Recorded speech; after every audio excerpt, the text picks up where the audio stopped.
Is the treatment of bipolar 1 different to the treatment of bipolar 2? Welcome to this Epsychiatry video. I'm Joseph, a psychiatrist, and we provide a telehealth mental health service in Australia. The treatment for bipolar, whether it's bipolar 1 or bipolar 2, involves generally therapy and medication. In trying to work out what treatment is right for you, a psychiatrist would generally want to know what symptoms you've had, how challenging it has been for you and those around you, concerns about risk that come about from either a manic, hypomanic or depressive period, plus what treatments have worked and those that haven't. Medication is one of the key elements when it comes to the treatment of bipolar. Mood stabilizer medications are commonly used in the treatment of bipolar. The four popular mood stabilizer medications here in Australia are lithium, sodium valproate, carbamazepine, and lamotrigine. Your psychiatrist will discuss with you the medication side effects. For example, lithium is associated with tremors and lamotrigine can cause quite a bad skin reaction. Treatment will also depend on what type of illness you have. The manic phase of bipolar 1 is sometimes treated with lithium, whilst the depressive phase of bipolar 2 can generally be treated more assertively with antidepressant medication.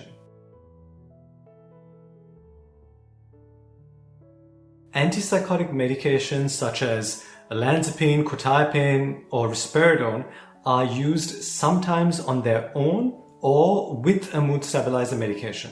Antipsychotic medications can cause significant weight changes and affect your movements. Your psychiatrist and you will together decide whether to manage your bipolar using a mood stabilizer or an antipsychotic medication. Sometimes both are required. As I touched on before, the choice depends on past responses to treatment, what are the tolerable side effects, and what phase of the illness you are currently in, and how severe your symptoms are. Antidepressant medication is sometimes used in the treatment of bipolar. A well-known risk with antidepressant medication in bipolar is that of a manic switch. This is when an antidepressant medication pushes someone's mood too high, triggering a manic episode. Therapy forms a significant part of the treatment for bipolar. It is important you have a therapist you are comfortable with and can see regularly. Psychoeducation, which is learning about bipolar, includes learning what your triggers are and your early warning signs and what helps you get well, which is key to managing your bipolar, whether it's bipolar 1 or bipolar 2. Poor sleep can be an indicator of unwellness in both bipolar 1 and bipolar 2. Making sure you have regular, adequate sleep is important.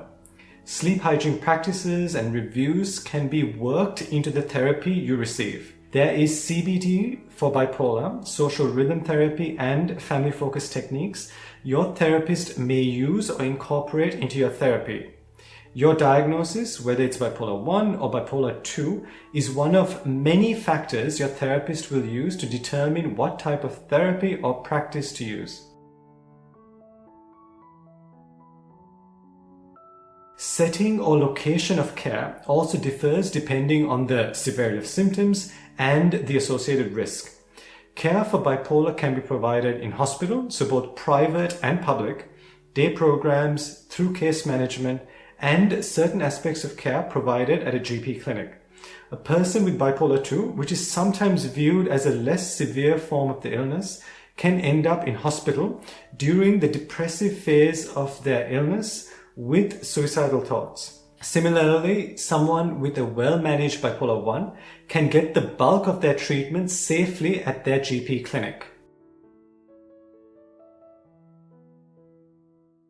Self-management strategies are an equally important part of the treatment for both bipolar 1 and bipolar 2. They are also probably the hardest to implement longer term. What falls under the umbrella of self-management strategies include managing social stressors, keeping regular routines, avoiding known triggers, and remembering to take prescribed medications regularly. So there you have it, the various aspects of the treatment of bipolar 1 and bipolar 2. The diagnosis, so whether it's bipolar 1 or bipolar 2, is just one aspect considered when trying to make a holistic treatment plan. The diagnosis, along with past treatments and side effects, are some factors considered by your psychiatrist when coming up with a medication plan with you. If you would like to know more about telling apart bipolar 1 from bipolar 2, watch our video on manic versus hypomanic episodes. The link will appear here on the screen. If you have any questions or suggestions, drop us a message. Thanks for watching.